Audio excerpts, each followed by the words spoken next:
Hey, how's it going? Good, how are you? Pretty good. So this week, man, this week came by quick. Yeah. But I was really excited to talk about this, ask you some questions about it. Okay. And what's going on in Texas right now. Because I was watching the news on it, and I found it very interesting what they were doing. I mean, not Texas per se, or the federal government, just the whole situation in general. And from what I gathered, there's been a large crossing of immigrants into America. Mm-hmm. Illegally. They're not doing it whatever way that they need to do, file paperwork, I'm not sure. But they're not doing it the legal way. They're just sort of walking over here. And Texas, I guess, isn't happy about it. So they sort of took matters into their own hands and started putting up walls in terms of containers and razor wire, and sort of blocking all the people from coming over. And then the federal government responded by suing Texas and saying, no, the Border Patrol, which is a federal entity, needs access to the people crossing the border so that they could process them. And by process them, what I heard is what they're doing is they're essentially bringing them over, interviewing them, putting them in holding facilities to see if their reason for coming into the United States is legal. Because I guess you can't... if they're seeking asylum, or... Can you give me an example? Correct, yeah. So I guess you can just, flee your country and come into the United States if you are sort of under threat of violence, seeking asylum. If, if there's a civil war in your country or whatever, you can, come and they'll let you in. I guess there's still a process. There's still, a court date and, all this sort of stuff to figure out if all of it's true. But, yeah, I guess that's the process. Seems very bureaucratical, but, everything has a process. So anyway, a lot of the people that are coming over, they're not able to process them, and so they sued Texas to take down the razor wire, and they won. And so they started taking down the razor wire. The federal government? The federal government won. And so they started taking down the razor wire so that they could process them. When you say they, do you mean the federal government took it down, or do you mean that Texas had to take it down? The Border Patrol came in and took it down. So the Border Patrol is the federal government, or it's like the FBI. They're like a federal sort of entity. They're not like a state-run entity. So anyway, so that happened. And then also, obviously, a lot of these immigrants are being sent to other states. You may have heard about, cities like Chicago or Boston or New York getting a large influx of immigrants. I also watched some things on those too, and I think it was hilarious. Well, hilarious sort of in an ironic way. But just how they're dealing with this issue. Because a lot of these states, like New York, it's not like they're having a whole bunch of Canadians, run to America. Mm-hmm. And so they never had to deal with real, immigration nowadays. I'm sure, they dealt with it a lot back in the day with Ellis Island and everything, but there was still a process, They knew the boats were coming, and there was a whole process to get them over. But it now... wasn't illegal immigration. I guess not. I don't know. I don't know. Sure. I don't know how the immigration process I don't really know much about worked back then versus now. Yeah, but I do know that there was a lot of people who were fleeing their country that came to Ellis Island. Because I read about that in The Jungle. That's the characters in that book are coming as refugees. and they come through Ellis Island and then get sent to Chicago. Oh, gotcha. But they go to Chicago in the jungle? I thought that book took place in New York. Nope, it takes place in Chicago. Huh. Anyway. Yeah. Which was a huge problem because they had like obviously Chicago's really cold during the winter, but during the summer it was getting really, really hot and they didn't have accommodations for people. For that, which is now what we're seeing today, because in Chicago now, they're having the opposite problem of illegal immigrant. Well, I guess they would be called refugees. Undetermined immigrants. Yeah, people who are in the middle of the process, basically, who are being sent to Chicago, but they don't have the resources to help these people, and so I feel like it's very sad for people who are, here, many of them with their children, and don't even have, yeah, warm blankets, jackets, and they're having to go through a Chicago winter. It just seems to me like those people are in a very unsafe situation. They fled an unsafe situation and now they're in another unsafe situation. Yeah. Maybe it's better. I'd have to talk to them to know, but it doesn't seem like things have improved for them enough by coming here and getting sent to Chicago in the winter. I think things probably have improved. I remember speaking to one guy once who it was his goal to leave his country of origin. He was from an Asian country. And he's like, my number one goal is to get to America. He's like, if America doesn't work, I'm going to go to Korea. If Korea doesn't work, I'm going to go to Thailand. Like, he's like, I'm just going to get out, And something he said to me that always stuck with me was he's like, the poorest person in your country who begs on the street is wealthier than, like, an average person here. And I'm just like, interesting. Because it's all relative, Like, it's true. Like, the dollar here compared to the dollar in other places is worth more. But it's like, yeah, it's true. Like, $1 here could be like $5,000 there. But also $1 here is not going to get you anywhere. You know what I mean? So it's like, it's all relative. But it's just hard for me to think of anyone in Chicago, like anyone, especially when it comes to people who have kids, people who have babies. It's like, for me, if there's a baby who is outside exposed to the elements in a way, like harsh elements. In the Chicago cold, yeah. That's not good enough. Like, I don't know what, I don't know what decisions that who has made to end up in this position or whatever, and like who's to blame for what, but I just know that for me, I feel like if a baby is in the winter and the snow and the wind, not acceptable. Yeah. To me. I guess what I'm trying to get at is maybe at one point in America's history, we were equipped for like this huge influx of immigrants. Oh yeah, well that is how the country started, huh? Oh right, but I feel like nowadays we're seemingly just not.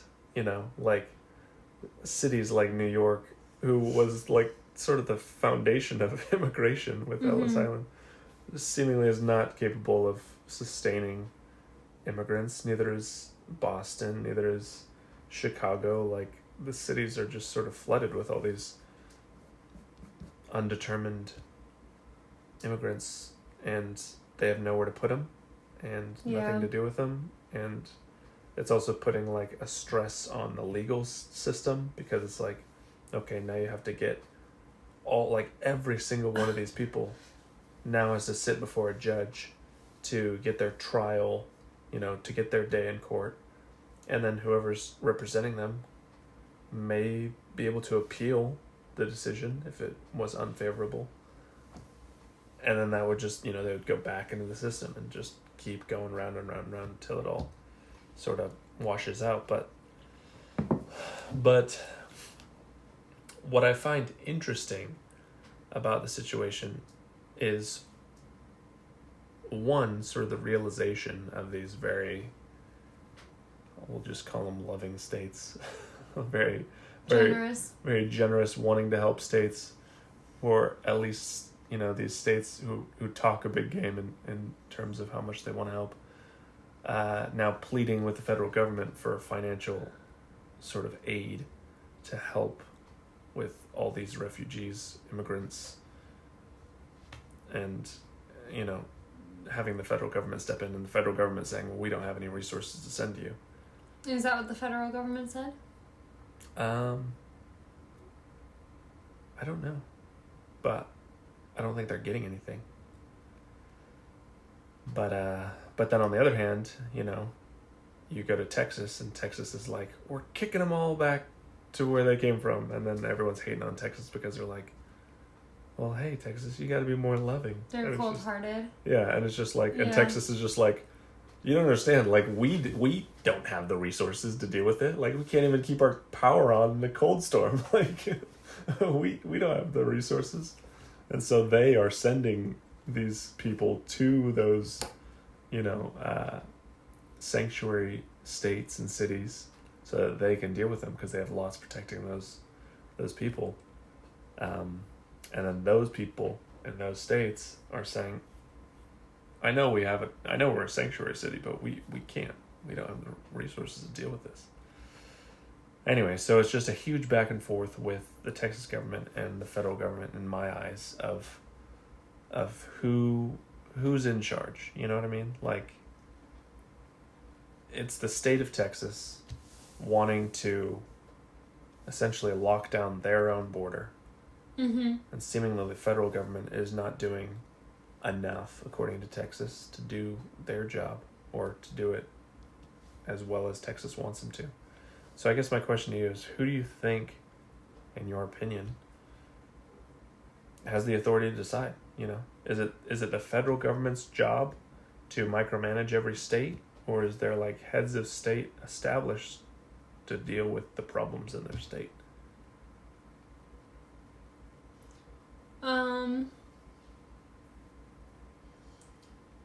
Well, it's interesting because, like, for me personally, I think I would say that Texas was in the right by, like, if it is a responsibility of theirs to secure their border. It's a responsibility on the United States of America to secure the border, which is why the federal government is even there in the first place doing that. Mm-hmm. And so it seems like Texas is going the extra mile, and then they're saying, don't go the extra mile. And I'm trying to think about it. If you think of the United States and Texas as like a family unit and a member of a family, like, we are all a family unit, and if we said, okay, each one of us, let's say, like, each member of our family is going to be in charge of cleaning a specific room of the house. Let's say your bedroom, just as an example. And so we tell our kids, like, you clean your bedroom, we're going to clean our bedroom, and that's your responsibility. Mm-hmm. And then, one of our kids just gets really intense, in our view, with the cleaning of their room. And then we come into their bedroom and say, we don't want it this clean. And we start, like, tipping things over or making a mess in order to say, like, we want it clean, but not pristine. Like, you're going too far. And that, yeah. I don't really see the logic in that. I understand that there's a lot of people in the United States who are upset about secure borders. They seem to not want secure borders. Mm-hmm. And I think that that's because I think it comes from a place, like you said, of generosity, of, like, they just want to help everybody, they don't want anyone to be turned away who maybe needs help, but don't understand that, you know, as a country, you have to keep things stable, you have to keep things organized. And when you don't keep things organized, that's when you put yourself in this position where I feel like we might be in now, that there's people coming to the country because they want help, and the help that they're receiving, to me, seems inadequate. I think children in the cold in Chicago it's inadequate. I mean, that's not every, like, yes, that is happening, but that's not 100, like, it's not like 100% of people who get sent to Chicago are, like, on the street. Like, some of them are getting housing. I do think, true, because it's a process. And there's some people who maybe experience a more efficient process, and there's people who experience less efficient process. But I think that if things are running smoothly and all the cogs are turning as they should, it should be an efficient process. But it's interesting to me because I've heard a lot of criticisms of the United States in the past from people saying, like, the United States is going to all these other countries, getting involved in all these wars, like, why don't they just mind their own business? And I feel like people... It's like the world police, yeah. Yeah, people... There's a certain type of people who criticize the U.S., Americans who criticize the U.S. for, like, getting involved in everybody else's business, going overseas, and they look at that as wrong and the U.S. kind of imposing, you know? Yeah. And yet it seems to me that it's those same type of people who would make that critique of the U.S. that then would say are open up all the borders and let everybody in, and they don't see a correlation between those two things. That, like, it's like, essentially it's the police, same thing. We're not the World Hospital either. Yeah. Yeah, exactly. And also, if you think about it, it could be that it could be, and I'm not saying that it is, and I don't know the specifics of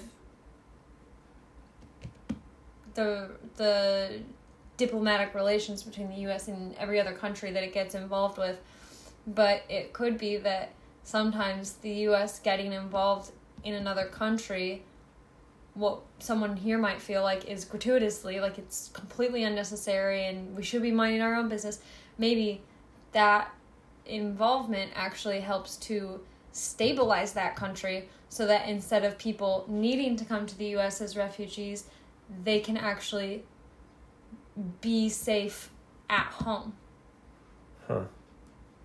So maybe it's like preventative care, really, rather than this, which is like secondary, tertiary care. Yeah, I feel like it might be preventative. I'm not saying that it always is. Yeah, I don't think it always works. I'm just giving an example of, like, it seems to be a logical flaw to criticize the U.S. for going abroad, depending on what the reasoning is for going abroad. Because obviously the U.S. has also gone abroad in the interest of oil and things like that, where it does not have to do with other people's So, like, there safety. is that, right? Where, like, we were involved in a huge war in the Middle East. Mm-hmm. Seemingly over oil. But one of the big critiques about being the world police was that I believe the story, this was a long time ago, but I heard that there was some sort of civil war in Africa, some sort of warlord, like, just slaughtering people. And we had, like, a spy plane flying over that area, picking up the radio chatter of, like, that country. And they're like, help us. Like, we're all dying. Help us. And the U.S. was like, no. And we never did. And that got out to the public, and the public's like, okay, So you'll invade Iraq For oil. for oil or terror or weapons of mass destruction, whatever you believe. All the above. And you'll invade Iraq because of terror, right? Because of a terrorist attack. Mm-hmm. But you won't invade, a country in Africa. Africa due to terrorist attack because the terror happening there isn't affecting the U.S. And so it's just like, Right. I feel like there's a lot of people who believe are like, okay, if we're gonna be the world police, be the world police, but if we're not, then don't. And so it's like all in or all out.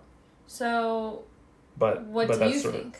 And if it's up to you, where would you put the marker of U.S.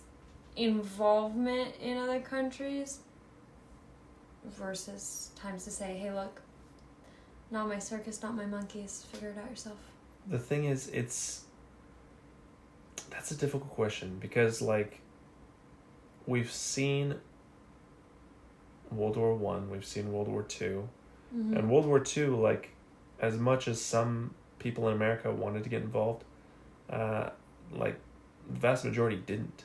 Even though the president at the time wanted to get involved, the vast majority of the population did not want to get involved. In World War One or World War Two? World War Two, and Okay. so I mean Until Pearl Harbor, until Pearl Harbor happened, and then that's when we jumped in. right? But like England was calling America saying, hey, like Yeah. we need help, and we're like, I'm sorry, we're neutral, we're not going to get involved. And so it's just like there has to be sort of like a level of atrocity that America should get involved, That warrants it. but I don't think we should get involved in everything. But also, I don't really know much about the sort of global organizations like the UN or any of that, right? But I do think it's a good idea. I don't know how effective it is, but I do think it's a good idea where, a large, group of countries get together and say, we're gonna discuss our problems and not Yeah. go to war over it. Yeah. And so I think the idea of that seems a lot cleaner than, hey, we're gonna just invade now. And it's just like, okay, everyone's going to war, Yeah, and yet I do feel like even if you had that, which maybe they do, I'm not sure, but just because people talk doesn't mean people will agree. That's true. But And that's, you're talking a bunch of different countries getting together. it's Here true. in the U.S., you have even just like two separate political parties, and the disagreements between the two of those end up causing, Yeah, but riots in the I'd streets rather- and stuff like that. I'd rather the politicians bleed over all these treaties in red ink than sending people who have no idea what the true issue is to these countries to go fight. You know what I mean? And so I feel like there's the a lot. U.S. sending The U.S. military? I mean, yeah. I feel like all war is dictated by politicians, where it's like some politicians like, we're gonna go to war with these people, and then now you have thousands of people committing their lives to the destruction of other people because some guy disagreed with some other guy, and it's just like it just doesn't make sense. It's like, why? What do we Okay. fight? What are we fighting for? Like, so I feel what like about this though? I feel like there should just be like an MMA of politicians. It's just like, we're gonna resolve this with the best fighters, because that could be entertaining. That's all sarcasm. I would definitely sell. It's all sarcasm. I don't really think that's how it should be. But it's just like so many people are dying over issues that could possibly be solved more peacefully, more logically. I understand people disagree, but so to answer your question, do I think America should be the world police? Just what No. to what degree? Because Yeah. I don't think that you would say that America should completely abstain, barring an attack on U.S. soil, the U.S. should not get involved with anything ever. Don't you think? Yeah, I feel like there's definitely a degree at which we should get involved. I really don't know what that is, though. Because, like, I was going to say, oh, okay, well, maybe if another country was invaded, but then it's just like, well, every country that gets invaded, I don't think we should jump in. But yeah, so I think there's definitely a degree at which we should get involved, but I don't know what it is. But anyway, that's sort of a side topic. But did you have another question on that? Well, when you were saying before, it was making me think about, there are countries, I feel like, who maybe are under dictatorships, and the citizens of the country do want to improve their situation. Like, they want to overthrow the dictatorship, and it seems like they are willing to fight, and yet in a fight, the person who has more power will win, and maybe there's more citizens who are willing to fight, and so that's their power. But for the dictator, maybe they have more access to money, guns. It's easier for them to, like, snuff out any kind of a revolution. And so I feel like then that's an example where I can imagine them wanting U.S. aid because the people are willing to try to do a revolution, but they need that extra power backing them in order to actually be successful. Yeah, but I mean, like, there's a lot of countries in the world that are run by monarchies, which you could classify as dictatorships.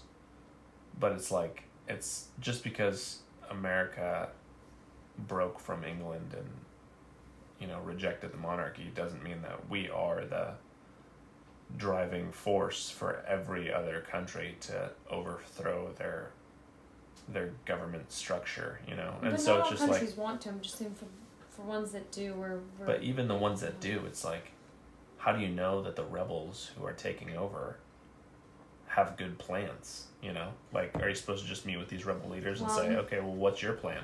And it's just like, okay, and then we have, like, these emissaries that just go out to different countries and say, like, and just interview rebel leaders. So they're just like, so, the rebel leader from, France wants to overthrow the French society, and we're just like, oh yes, of course, let's speak to that. Like, well, I feel like usually then the U.S. will stay in that country for a little while afterwards and help them set up a democracy. That's what I've heard of in the past, but I don't know which country. I don't know the names of the countries. I mean, that happened in the Middle East, but the people rejected the people that we put in power. In what country? And I don't know. I'm not sure if it was Iraq or Iran, or Pakistan, but we set up a puppet government, and people are like, no, we don't like that guy, and so it didn't work. But anyway, back to immigrants. So there was a story running in New York where a bunch of immigrants came to the city, and the government bought out a hotel essentially, and just put all the people in, all the immigrants, housed them all there, and they did it all by night, and so, like, they tried to do it to avoid any sort of detection, and this happened in, like, Queens or the Bronx or something. So they didn't want the citizens to know that they had a building of illegal immigrants, right? Yeah, right. They didn't want the public to know. Sandwiched in.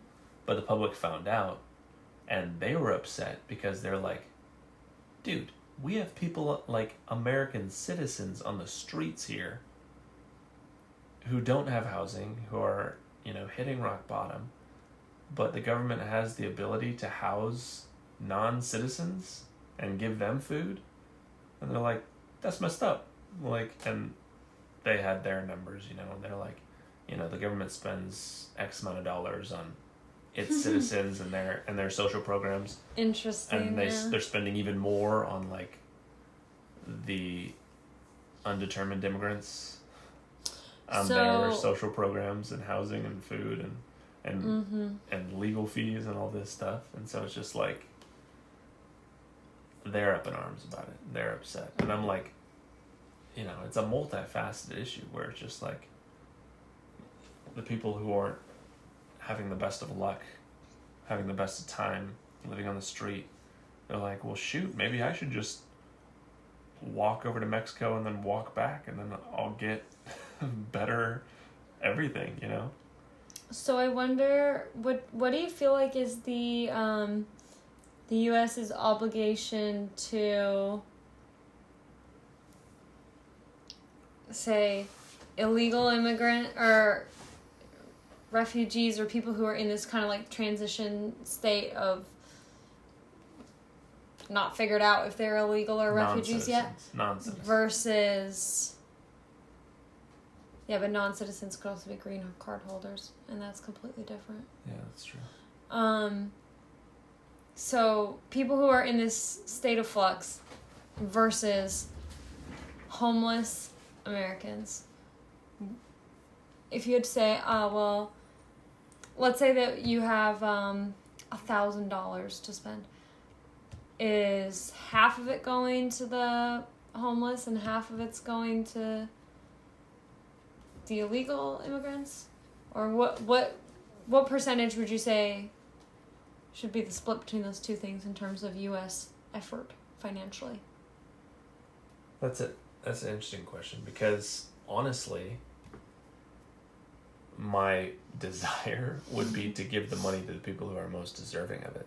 And that's not always the Americans, and that's not always the immigrants, Like, I've worked side by side, when I was younger, because I built things when I was younger, and I would work side by side with these illegal immigrants.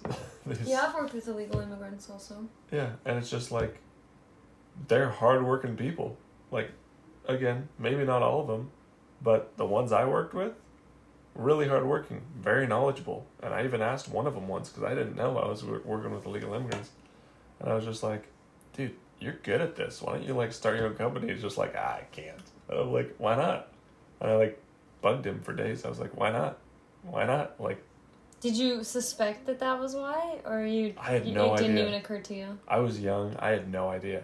And so I was, like, pestering him, and he's like, this kid doesn't get it. And I was like, why not? And he's just like, because I'm not a citizen, I can't start my own business. And I'm just like, oh. He's like, yeah, I guess you could get deported. I don't know.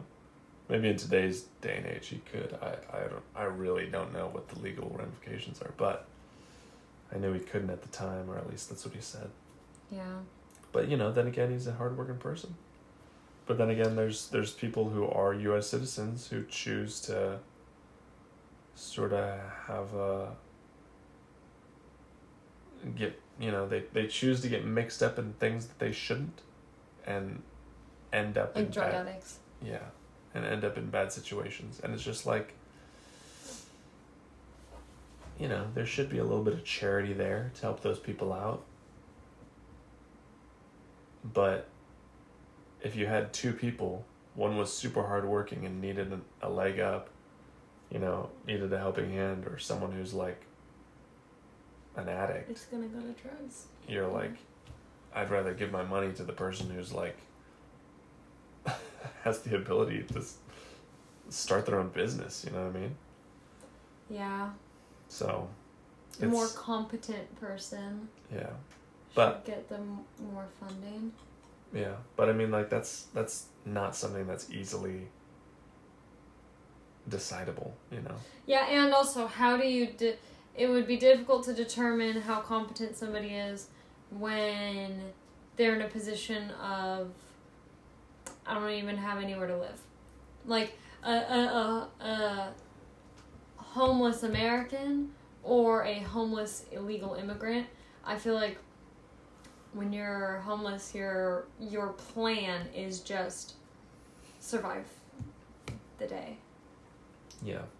But the thing is, it's interesting because Texas currently, has this sort of plan to just kick everyone out and stop everyone from coming in. But I feel like it's just interesting because the same thing happened in Arizona, like in 2012, maybe, I don't know, like years ago.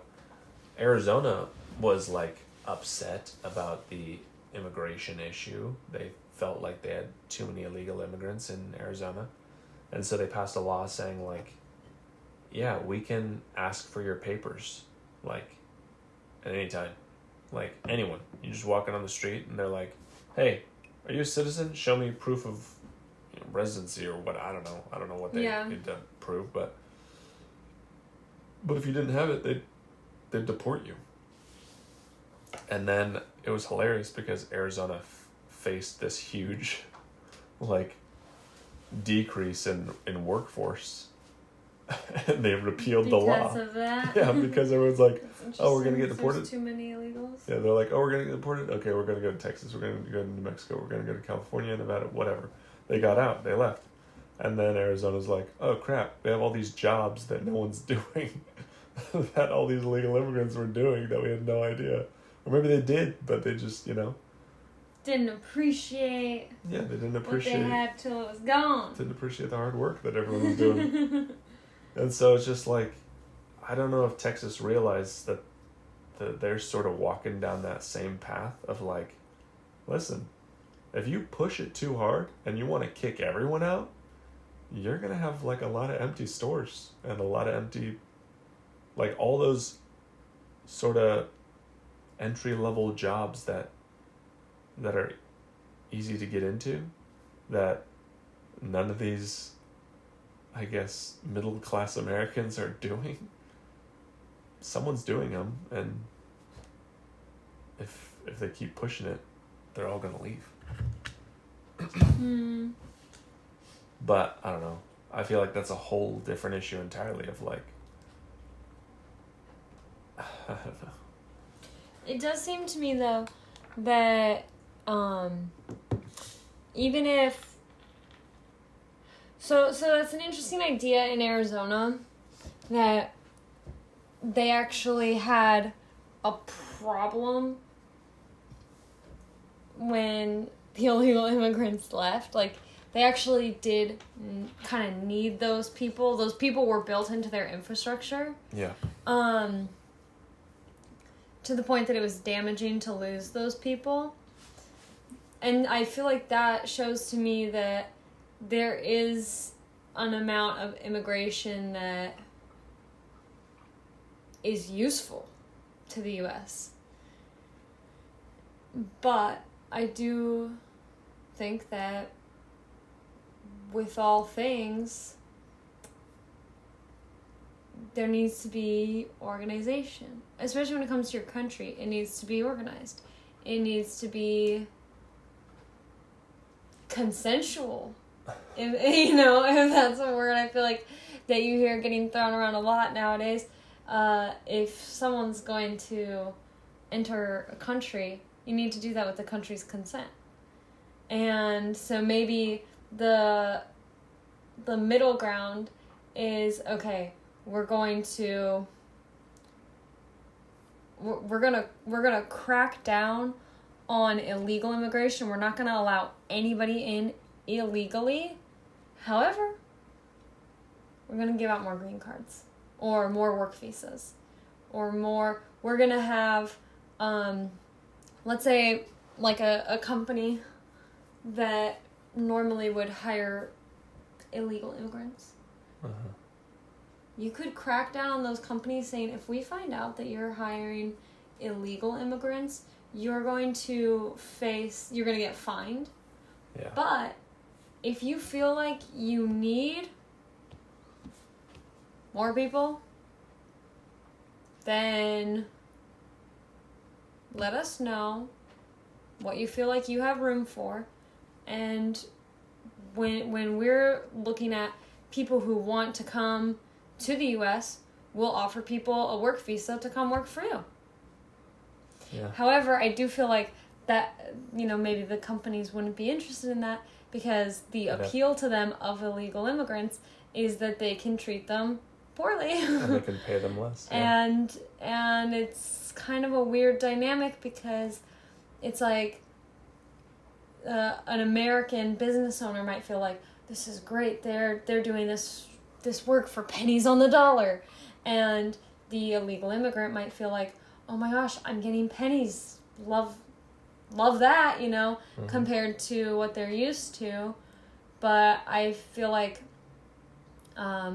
just because it might be better than where they came from, if they are going to come here and live in America, then they should receive the American experience and be treated with the same level of dignity that all other Americans are treated with. Because I do think it's undignified to say, I'm going to pay you less because you're lucky to take what you can get, The thing is, though, it's, as hard as it is to say, it's sort of the American way to sort of exploit capitalism. To sort of exploit the workforce. Because, I mean, all of the Apple products that you hear of getting churned out of these sweatshops in China, like, they're getting made over there for a reason, because it's freaking cheap to do it. And so it's like, I feel like they're essentially getting away with illegal immigration to some degree, because, like, yeah, there's, like, farms in America, fields that hire migrant workers. I mean, like, you've seen, like, McFarland USA, where, like, all the people in the fields are illegal immigrants, and they, the companies like that because they have a very cheap workforce. But then again, if they're found out, yeah, the organization, company, whatever, they would probably get some fines. But then again, we can outsource our work to a different country and exploit the workforce in the same way, but not get fined because of it, I think it's interesting. But I do think that it's a little bit different to outsource to a country that has different standards versus accepting a lower standard in the country that you live in under the table. Okay, so what about this? This is kind of a weird idea, but what if Mexico was like, hey, there's these large pockets of just desert that we're not doing anything with, and obviously a lot of people want to move to America. So what if you started getting your farms and whatnot and just put them over here so they're in Mexico, and you can still run it the exact same way that they're running it in America, paying them less, whatever, and then you just do it there. So it's literally like, could be feet across the border. Do you think that then those people would be happy to stay in Mexico, that those people who would be immigrants here, though? That's a good question. And then I wonder if they did that, would you be like, okay, people who work on those essentially plantations now have a fast track to a green card or a work visa or whatever. Oh, interesting. But it's like, you know what I mean? Like, it's still wrong, whether it's 5 feet across the border or inside our borders. Like, you're still exploiting, a workforce that's... Yeah, I'm not trying to come off as pro Chinese sweatshop. I am not saying, but I'm just saying in regards, like, in my head, I feel like maybe that's a different problem. Yeah. And sure, that's something that you could turn your attention to on a different day, but, like, in terms of illegal immigrants getting paid less, to me, that seems degrading. It seems like the business owner who's choosing to do that instead of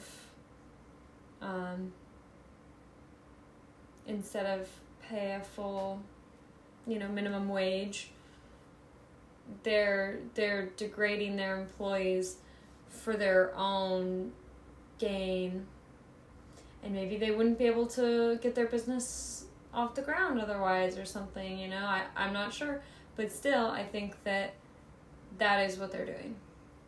Yeah. Okay. This is sort of also kind of off topic. So then do you think that the in the United States, prisoners working? Prisoners working, because they feel differently about that. Because they can leave prison or wherever they're being held. Yeah.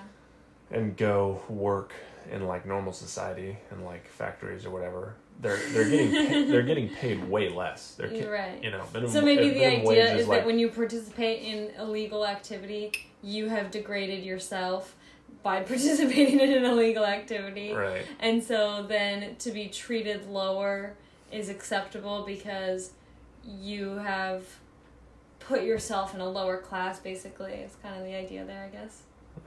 Yeah. I think that... Well, I mean, like, more so just, like, what's your thought on that? Because it's just, like, okay, like, you think it's degrading to, like, pay... For illegal immigrants. An illegal immigrant less, but it's also, like, okay, well, then there's American citizens who are getting paid probably the same rate as an illegal immigrant to do jobs, And, like, that's how some companies function, of just hiring convicts to work in their factories until their sentence is done, and they're paying them like $3 an hour, That's a very interesting point, and I wonder, like, because maybe part of me... Okay, maybe there's a difference if these prisoners they're on a work release program. Yeah. They're going to a business versus if they're staying in the prison and doing their work. But to be honest, it's hard for me to be as... But even on the work release, they're getting paid like $3 an hour. Yeah, it's hard for me to be as lenient on a prisoner, because I do feel like, They broke the law. Yeah. Well, and that's what an illegal immigrant did too, so I suppose, yeah, that's an interesting point. You got nothing. You got nothing to say. I mean, that's a fair point. Like, we have known people personally who were part of work release programs, and all the people who I met, I felt like they were totally nice people who I enjoyed working with. I was not on work release, by the way, but I worked with them, and also was not our company, by the way. We just worked for the company. Yeah. Not our company, but I had the experience to get to know many of them, and I enjoyed them all. They were all super nice, but also I did have the opportunity, like, sometimes when you're working, you end up talking about what they were in prison for. It was some pretty hard crimes. Like, I mean, I would say the mildest that I knew was too many DUIs. And then the harshest that I knew was armed robbery. Yeah. And, someone who held a gun to a lady's head while he stole her car. And that was the first time he went to prison. He he was back in prison from another robbery that he committed that went wrong. And so, do I feel like if you hold a gun to an old lady's head and steal her purse and steal her car, and now you are in punishment for that behavior, do you deserve to get a full minimum wage, let's say? No, you're in timeout right now. Like, you are standing in the corner waiting for your time to be up.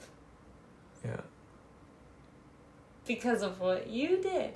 And maybe that's the difference that, like, with so what you're talking about with prisoners, they might be getting paid less, but that's on the basis that they have been convicted of their crimes, they have been sentenced, Yeah. and they're in the middle of that process. It's a little bit different to then say, let's say an illegal immigrant, you have not been convicted, you have not been sentenced, but because I know that you broke a law, I'm going to treat you worse. Huh. Kind of like blackmail. Yeah, basically. Because, like, I'm thinking about, let's say my coworker who had robbed, he committed multiple robberies. And so, like, let's say that he had done just one robbery, and this one he did not get caught for, which he did do robberies that he didn't get caught for, he told me. Would I, as an imaginary business owner, if I was, say to him, well, come work for me. And he's like, all right, cool. He's working for me, and I say, I know that you robbed that lady, though, so I'm going to pay you less. And you're going to have to accept that because nobody else wants to hire you. Or because if you don't, then maybe I might mention to a police officer I know that was you. It does seem like it seems more manipulative on the part of the business owner. It feels like the business owner is personally degrading the person in that situation, rather than this person has been sentenced, been convicted and sentenced, and they're experiencing their punishment currently. You know what I mean? Yeah, that's interesting. Because I feel like a way to remedy that, or at least make it equal to where the prisoners are at, would be like, okay, business owners, you're allowed to hire illegal immigrants. Like, if you know that they are, we know that they are, like, you're allowed to hire them. And you're allowed to pay them less. But when they apply for citizenship, you cannot reject, like, signing their papers. Like, if they are like, okay, we worked for... Does their boss sign their papers? I mean, I don't know if they do or they don't, but, like... Like for a work visa? Yeah, but, like, they're allowed to, like... Or I guess they're required to, like, put forth that help to those... But then what if... illegal immigrants, you know what I mean? What if so let's say that a business owner has an illegal immigrant working for him. He knows that this illegal immigrant is about to receive their work visa, and then let's say that he's going to have to start paying them more money once they are on a work visa and they're no longer illegal. And so he says, all right, well, if you get a work visa, I'm just going to fire you. Because there's a line out the door of illegal immigrants who would love to work for me. I mean, true, they might get fired, but... Then they could work anywhere. Exactly. Now that they're a citizen, they can get paid minimum wage anywhere. So like they could drive on out to California and get $20 an hour for flipping burgers at Burger King, you know what I mean?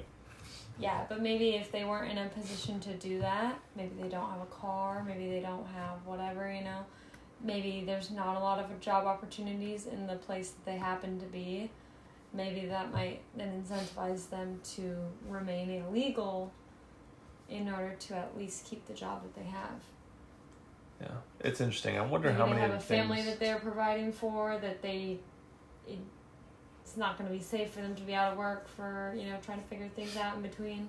Okay. I don't know. Anyway, yeah. But the other I wonder how many things we're talking about are actual, like, ideas that have been implemented. Because I feel like they might actually be, well, and we're just completely unaware. I wonder, because from, what I know, oftentimes, if an illegal immigrant is caught here in the U.S., they could get sent back to their country. Yeah. But I wonder if an alternative, for some people is, well, you did something illegal, so we will sentence you and convict you. You're gonna spend X amount of years in prison, and then after that, you did your time. Now you're allowed to be here. Like you paid for your breaking of the law, and now, while you're in prison, get your green card. Huh. Or do it, or get your green card the first time, come here legally. Yeah. I don't know if that is an opportunity for people, but... No idea. But, yeah, I thought it was interesting because... yeah.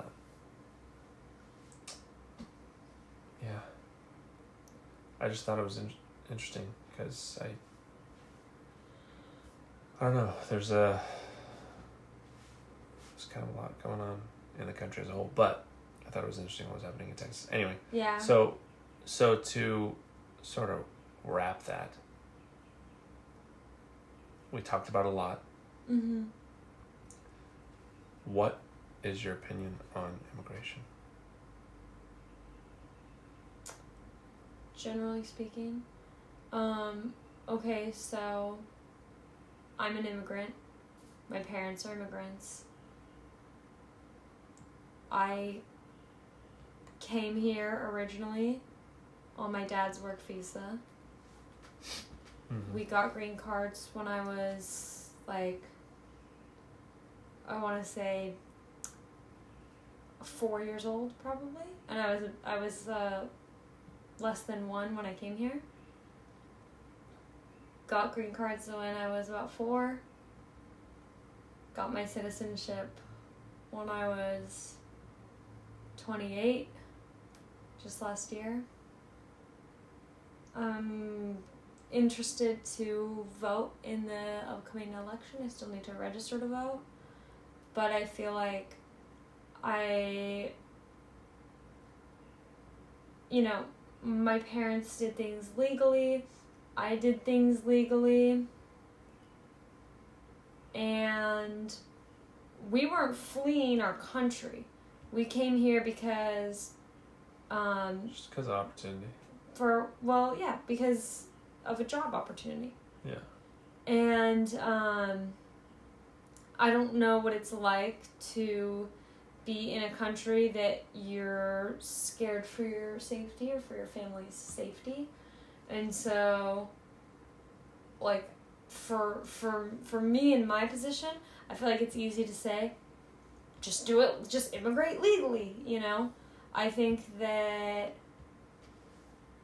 I'm somebody who has kids, and if I was worried for my kids' safety where I currently was, it's hard to imagine that there's anything you wouldn't do to secure your children's safety. Yeah. And so I do have a level of sympathy for people who are trying to protect themselves and specifically their children, getting into a safe environment. And I know that The legal system sometimes can just take too long. And so, easy for us to sit here in a safe position and say, oh, just do it legally. And yet somebody who feels like, they've got fire right behind them is like, I don't have time to do it this way, Yeah. And so I do understand that. And I have sympathy for that. And yet I do feel like as a country that is a world leader, if you want to stay, if you don't want your country to fall into chaos, you do have to have structure, organization, rules, And so also sympathy, but Yeah. So you're pro-immigration. I'm pro-regulated immigration, I would say. And if somebody's illegal, this is what I've said this to you before, but I feel like there's certain laws that I feel like, you know what? If you want to break a certain law, go ahead and try it.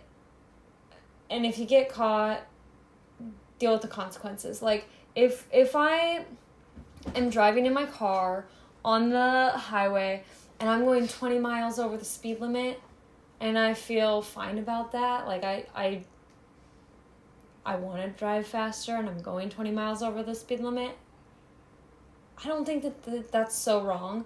But if a police officer pulls me over and gives me a speeding ticket, I'm not going to be feeling like he's in the wrong for giving me a speeding ticket when we both know that, yes, I was speeding.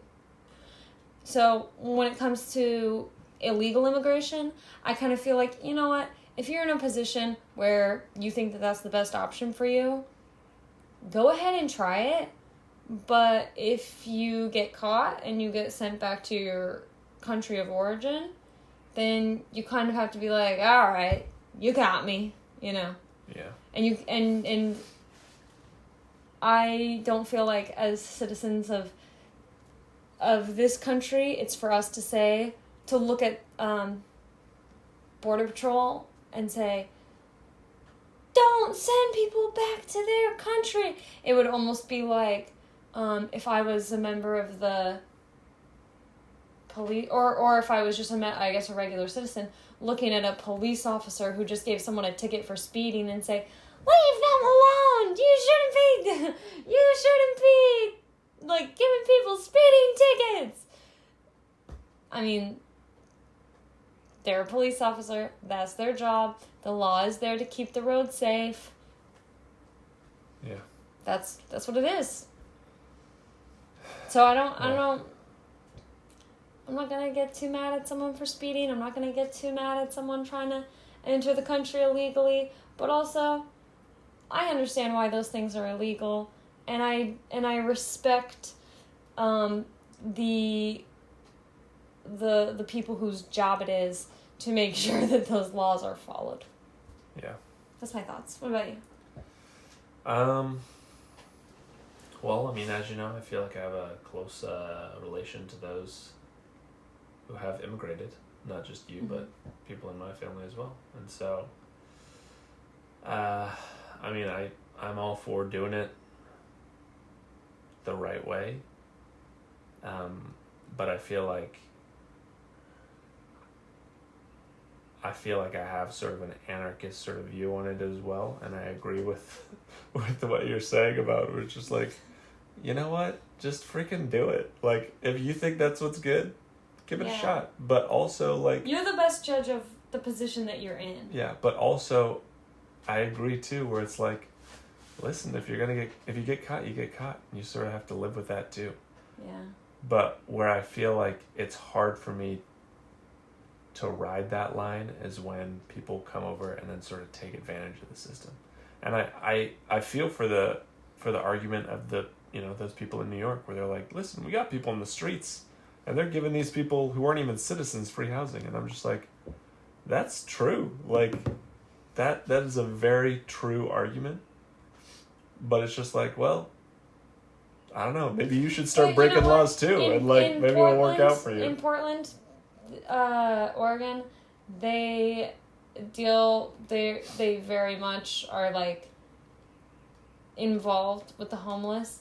And has that helped? In my opinion, no. I mean, yeah, I don't think they're super involved. I feel like they just give them free stuff. Yeah, but that's what the New Yorkers were complaining, right? That the homeless in New York are not being given free housing, and yet these immigrants are being given free housing. And in Portland, the homeless were given free housing, and how did it feel walking around downtown?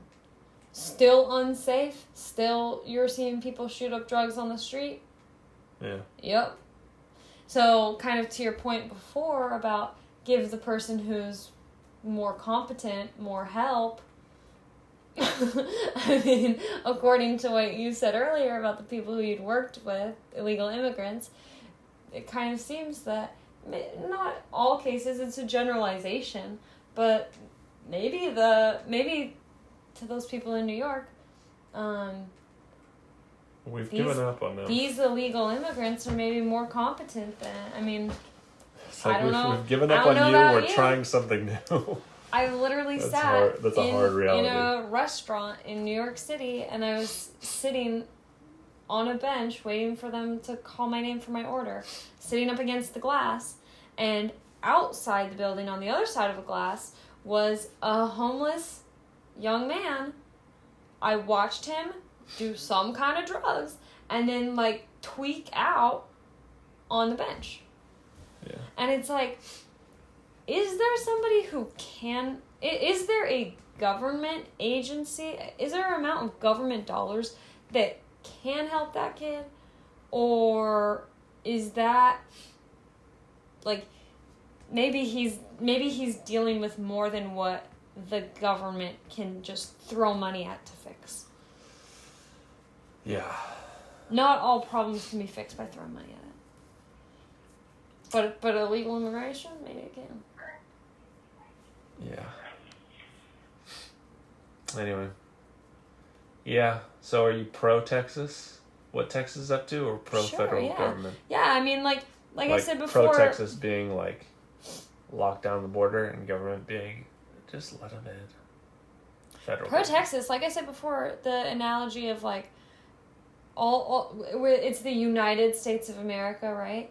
And you think about the states are supposed to be united, just like how a family is supposed to be united. And if I had a kid who was going above and beyond to do what I had asked them to do, no one asked Texas to do it though. That's the difference. Well, but there's a responsibility that's been given to Texas to secure their border. No, that's why there's the Border Patrol, which is a federal agency.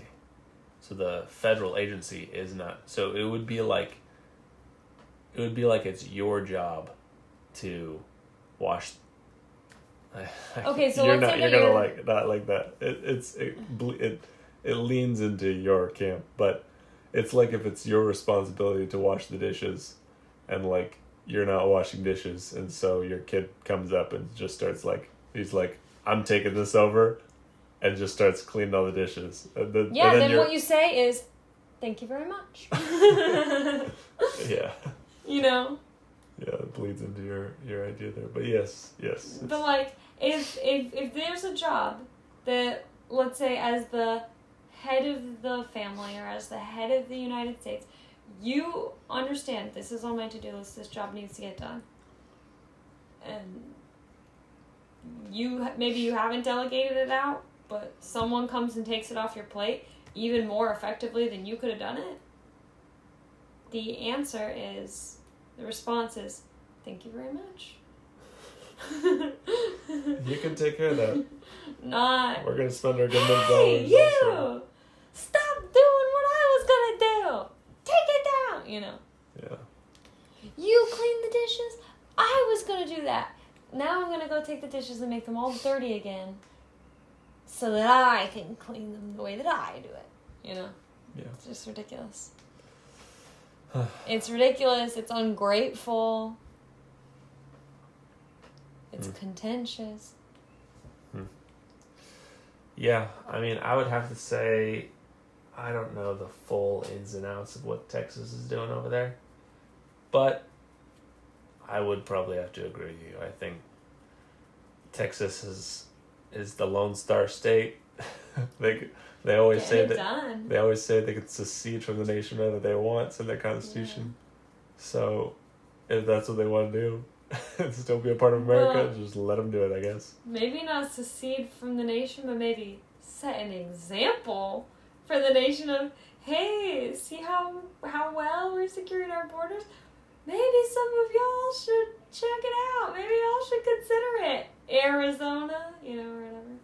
I don't know. I think it's more a nod to the fact that state governments should take care of state business. You know what I mean? Like, it shouldn't be like always reaching a hand to the federal government to deal with state issues. Because I do feel like state governments... But then what about if a state doesn't feel like it is an issue? Like, let's say that Arizona, you gave that example about that they tried to crack down and then we're like, let's not crack down. It's more beneficial for us to have illegals. They cracked down in a different way, though. But then... They weren't securing the border. They were like, we're kicking everyone out. Yeah, I know, but what I'm saying is, like, let's say that... So Texas's attitude is, we're cracking down. We are going to keep our border secure because we don't want an influx of illegal immigrants.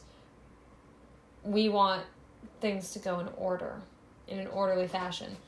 And meanwhile, Arizona is like, well, we don't mind an illegal immigrant because it turns out that we actually have lots of job opportunities out here that we don't want to pay full price for. And so then they're like, well, if our border security is lacking, maybe that's fine. And then you have a massive influx of illegal immigrants that just know, hey, if you want to get into the U.S., don't go to Texas, go to Arizona. Or California. That's probably the easier place. But you know what I mean? So I can understand also where the U.S., like, as a whole, does have a vested interest in border security. Yeah, and I mean, that's why we have the Border Patrol. But I feel like if states want to go above and beyond, and I'm talking further than the border, I'm talking I'm talking like state issues. I feel like drugs or drugs is a good example. I feel like the whole weed thing was like, it's still a federal law, but states sort of let it go. Yeah, to be honest, it doesn't make sense to me. But yeah, so I feel like states should have the ability to run their states, and I feel like the federal government should have very much overarching laws, but I feel like each state can have their mundane laws, you know what I mean? Yeah. Like, overarchingly, don't kill anyone. But a state could be like, don't kill anyone on Tuesdays especially. Whatever. I don't know. That's a dumb example. If they want to zero in on something, that's up to them. Right. Anyway, good talk. Yeah, I enjoyed this topic. It was interesting. Yeah. I thought it was when I heard about it, I was like, Texas, standing up to the government? I gotta learn more about this. It's not every day that, someone stands up to the government. So, I was interested to look more into it, understand it, see what I see. I feel like we definitely touched on a lot of things of like, because I feel like, the more you pick at an issue, the more you're like, oh, wow, there's a lot there. It's not just like don't come over illegally. It's just like, what about all the illegal immigrants here? What about all the illegal immigrants here that are making products for you cheaper? It's like, do you want to pay an extra $5 or an extra $3 for avocados? I don't think so. But, and that's a very harsh generalization, but still. Yeah. Anyway, that's all I got. You got anything else? Sounds good. Well, until next week, whoever's listening, check out Texas. This has been recently interesting. All right, bye.